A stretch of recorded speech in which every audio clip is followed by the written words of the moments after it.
Hi, everybody. It's Mac Jackson. I wanted to invite you to a new site called the Forever Adventure Network.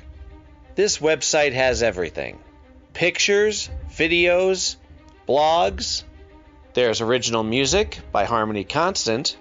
2 podcasts. One is the MacGyver podcast, where we celebrate Richard Dean Anderson, his iconic roles, and how it's influenced our lives. There's episode discussions, interviews, and life conversations. The second podcast is the Never Gets Old podcast, where we celebrate all the best things that we love in life, from TV, movies, music, and comics. The site is also the home for the MacGyver SG-1 audio series, an ongoing adventure series that continues the adventures of MacGyver and SG-1. There are also multiple stores to choose from for all of your pop culture and adventure needs. Come on by and check us out today. And thanks for joining the adventure.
MacGyver, SG-1, Chapter 10. The Long Way Home. It's always strange when random memories pop into your head during stressful, traumatic moments in your life. Jack could remember being 6 and looking up at his father as he was getting ready for deployment.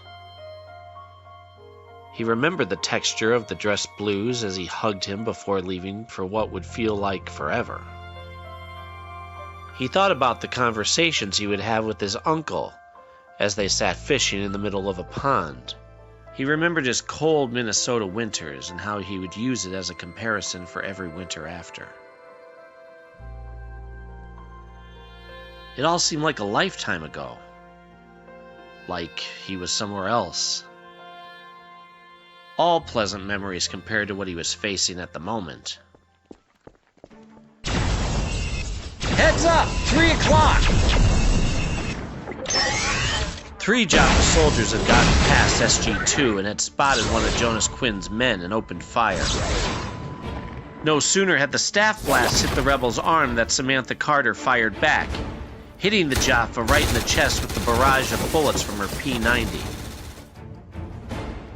Now the enemy knew where they were and focused their full firepower in their direction. Cover me! O'Neill barked as he ran low to the far side of a crumbling wall as Carter and Daniel jumped up to fire from around a corner. Teal'c was holding his own along with the native warriors, dropping 1, 2... There were 6 left and they were outnumbered.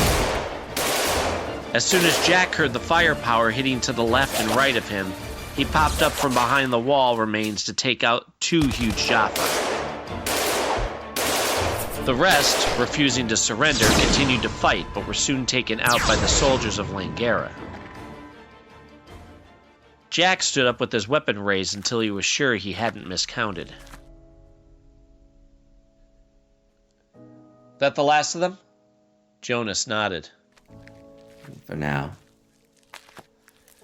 Jack moved to close the distance between the two. Are you sure you're all that's left? What about the other side of the planet? Quinn started to reload his rifle as he answered. I'm not sure exactly. The only reason we survived is because we weren't here. We were still making sure the Ori threat was over and came home to this. All communication was down, so we assumed we were it. Your people came right before it all started to go bad. Tensions were building between the governments and the remaining Ori supporters, but I never expected. He trailed off. Jonas had always fought for his people and to save his planet despite the politics that were tearing it apart. The look of defeat wore on his face. Jack gave him a moment and then patted him on the back. Come on. Let's get the rest of your people and get back to the gate, huh?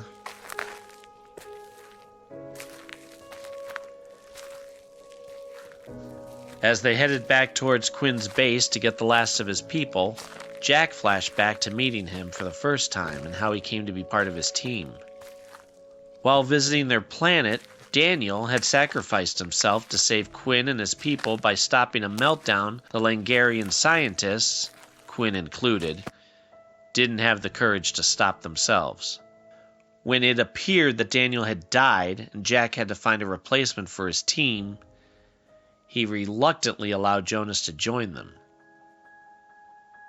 He quickly proved himself and was crucial to the success of many missions during his time with them, including discoveries that led to the outpost in a new galaxy known as Atlantis.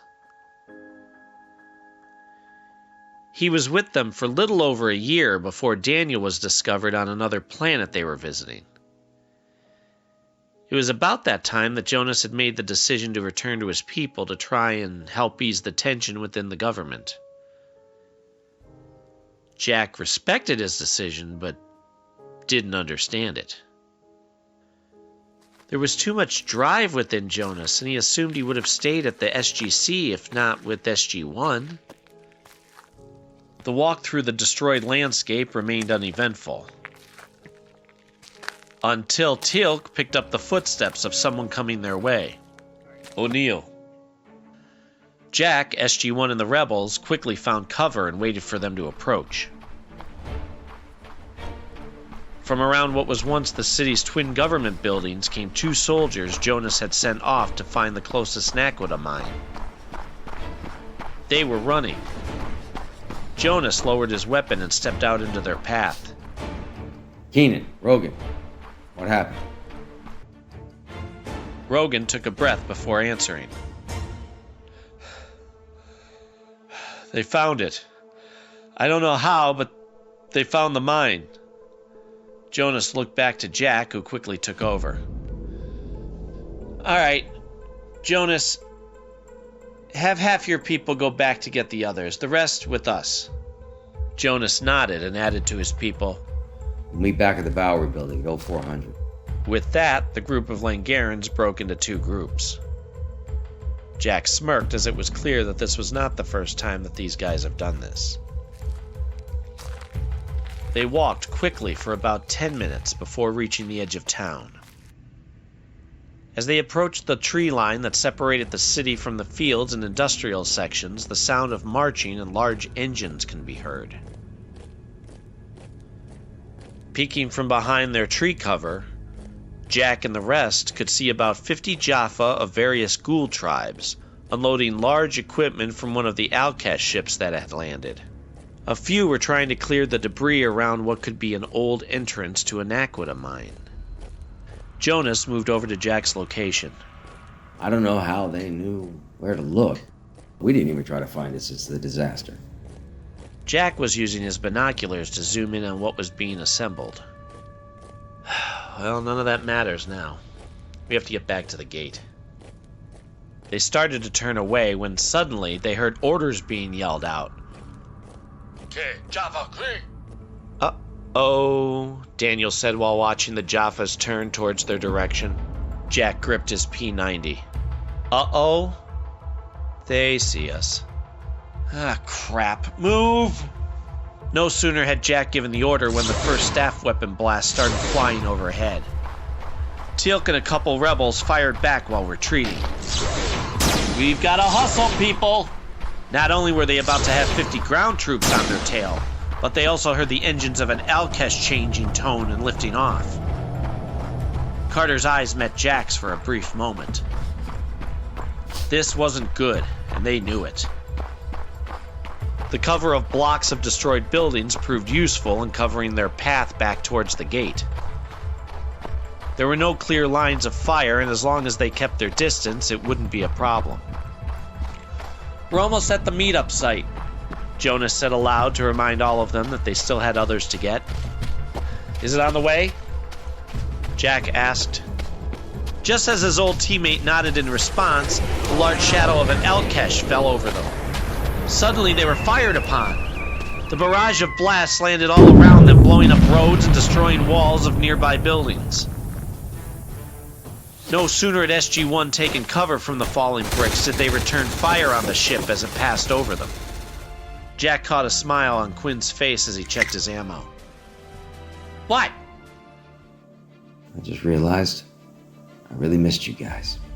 Carter looked back to return a smile, but spoke the words she knew her husband was about to say.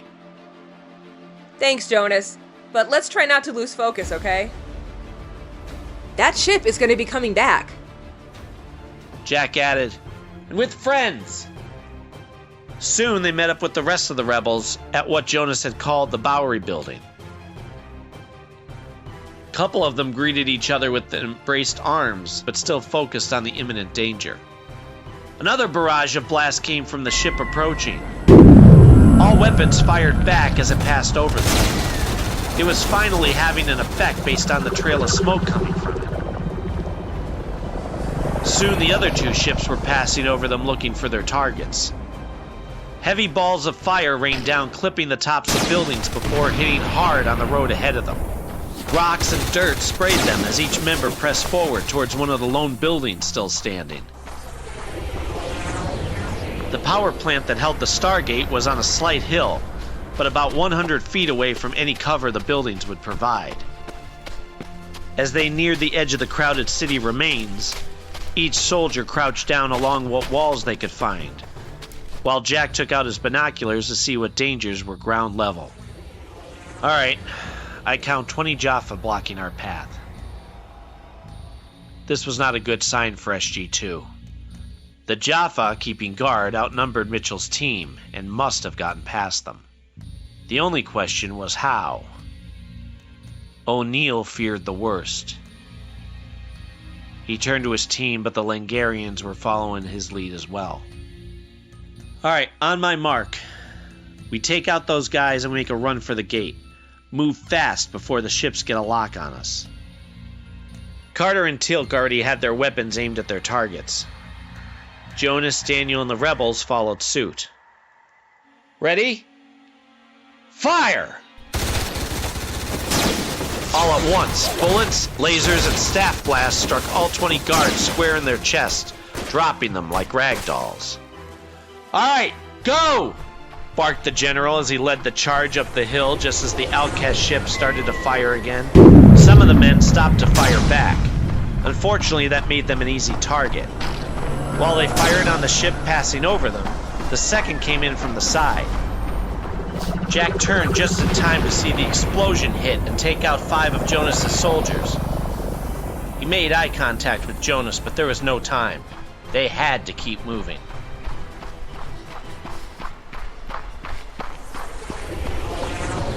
As they cleared the entrance, another blast tore through the wall above them.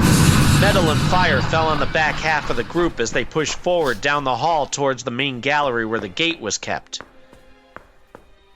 As they got closer, they found Jaffa bodies and evidence of staff blasts. Once in the main room, they found more bodies. 4 of them were wearing SG off-world uniforms. It was SG-2. Jack pointed to the fallen men. Check those men! Daniel, dial us home! Smoke rose from one of the SG-2 members as Carter checked for a pulse before gravely shaking her head to Jack. He ran over to Mitchell, whose leg had caught a blast from a staff weapon.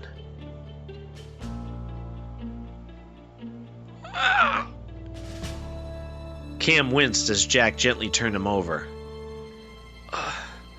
We did what we could, sir. There's just too many of them. Resting a hand on his arm, O'Neill responded. You did fine, Mitchell. Just fine. He motioned for 2 Langarans to pick up the SG-2 leader and get him towards the gate, just as a connection to Earth was made. Just then, Teal called from the doorway he had been guarding. Enemy soldiers are approaching, O'Neill! As the 2 wounded and the 2 dead SG members were being lifted, Jack got the green light on his arm device that the shield was open on the other side. It was the failsafe to make sure that only SG personnel could get through to Earth. Without it, nothing was getting through. Alright, people! Move! As his people and Jonas's team made their way into the rippling event horizon, blasts were coming from down the hall. Teal'c returned fire while backing away and towards the gate. Jack ran down to provide cover fire while the former First Prime ran towards the gate. Just as Jack started to step backwards away from the oncoming onslaught of Jaffa, one of the Outcash blasts came through the wall and hit right past the gate. Jack was the last to leave and decided to make a dash for the puddle just as the Jaffa entered the room and took aim at him. The last thing the General heard as he dove headfirst into the Stargate was the sound of an incoming Outcash and the firing of Goa'uld staff weapons.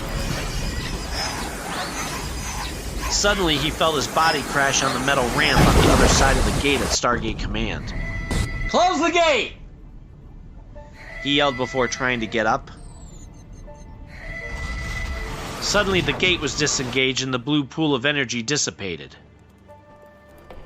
Medical teams were already entering the gate room to tend to the dead and wounded. Teal'c and Jonas reached out to help Jack to his feet. So what now? We send a few more teams through to handle the Goa'uld and reclaim the planet, right? As Jack made his way down the ramp, he looked at Quinn as if he had 2 heads. Why? We've got to stop them, save my people. Jonas, you have no more people. This was it. He gestured to the rest of the rebels who were looking worse for wear. But General. Look, Jonas, at this point, what are you fighting for? You have no more people, your planet's been destroyed, and the Goa'uld have what's left. Relax. We'll send a UAV through to scour the area for anyone we missed, but at this point, be thankful we got out alive, huh?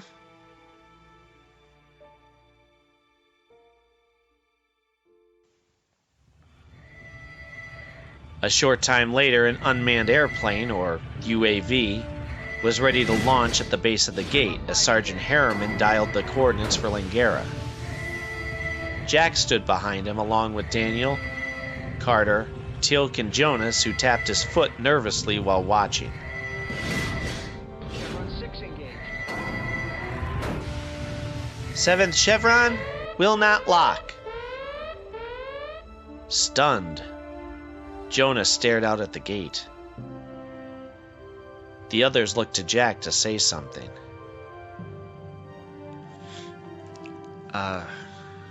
Sorry.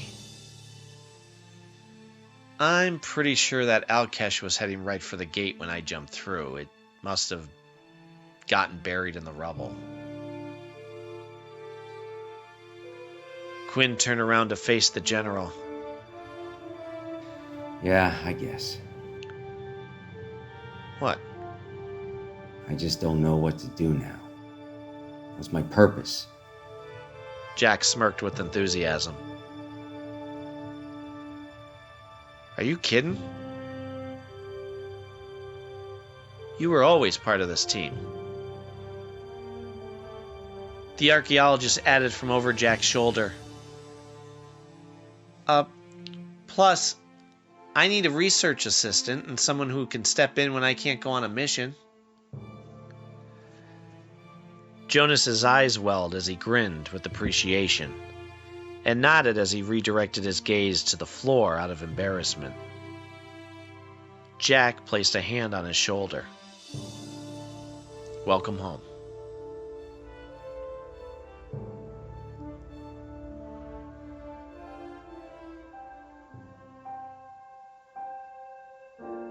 Once he had a moment, the overtaxed general made his way to his office to catch up on what he had missed. It was one of the worst things about the job. All the reports and paperwork. He sat down at his desk and prepared himself for the mountain of folders in front of him. To the left were some tabs of messages from the lieutenant who took phone calls for personnel on base. On the top was one that said, "Call Cindy." Right. Mac's wife. He was due to check in with her. He picked up the receiver and started to dial. How can I explain to her the rumors we're hearing, he thought, as someone picked up on the other end. Hello? Hey, it's Jack. Oh, thank God. Jack, I have good news. Sean remembered a guy who we interviewed a few years ago who might be able to help us find Mac. Wait a minute. We can't bring outside help to this. Cindy, this is the biggest secret in the world. He couldn't believe what he was hearing. What was she thinking? No, Jack, you don't understand. He's worked with the government before. He's the best in the world. At what? There was a pause at the other end of the line. He's a psychic. A what? I know what you're going to say, Jack, and I would be skeptical too. But Sean can vouch for him, and I looked into it. He's legit. You need to go see him. Wait, Cindy. I'm not just gonna go wherever this guy is and what? Ask for a reading. They were both getting exhausted with each other. That's not how it works. Listen, if you don't go, I will. I'm willing to be charged with treason if there's a chance to get Mac home. Now come on. I'd rather it be you anyway. Jack took a moment to go over his options. He couldn't believe he had to deal with this kind of crap. Cindy was typically more logical, but there was a conviction in her voice that he dared not ignore.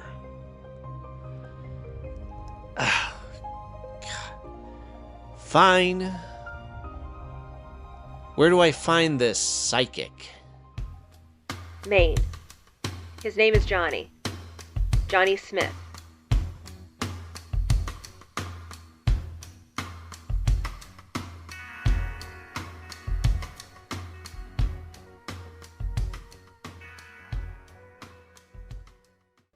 The MacGyver SG-1 audio series is written, performed, and produced by Mac Jackson. Additional voices are Cindy Jackson as Samantha Carter and Corin Nemec as Jonas Quinn. Support us and look for more at the Forever Adventure Network, YouTube, and any of your podcast apps. Thanks for joining the adventure.